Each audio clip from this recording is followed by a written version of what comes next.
ভারত অধিকৃত জম্মু কাশ্মীরের বন্দিপোরা জেলায় সেনাবাহিনীর একটি ট্রাক খাদে পড়ে যাওয়ার পরে ৩ সেনার মৃত্যু হয়। ইন্ডিয়ান গণমাধ্যম এনডিটিভি সূত্রে জানা যায়, শনিবার স্থানীয় সময় দুপুরের দিকে ভারতীয় ওই ৩ সৈন্যের প্রাণহানি ঘটেছে।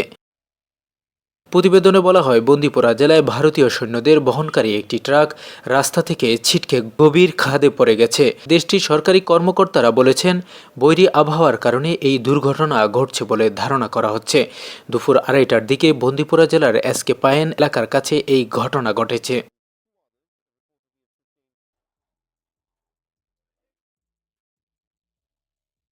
এক বিবৃতিতে ভারতীয় সেনাবাহিনী বলেছে, বৈরী আবহাওয়া ও দুর্বল দৃষ্টিসীমার কারণে ভারতীয় সেনাবাহিনীর একটি গাড়ি ছিটকে গভীর খাদে পড়ে গেছে।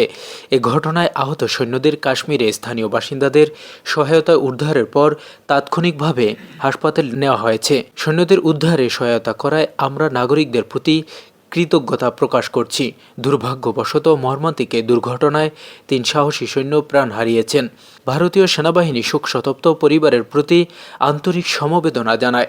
এর আগে গত মাসে প্রায় একই ধরনের একটি দুর্ঘটনা ঘটে জম্মু কাশ্মীরের পঞ্চজেলায়। ওই সময় রাস্তা থেকে ছিটকে ৩০০ ফুট গভীর একটি খাদে পড়ে যায় সৈন্যদের বহনকারী গাড়ি। এতে অন্তত ৫ ভারতীয় সেনা নিহত ও অন্য ৫ জন আহত হন।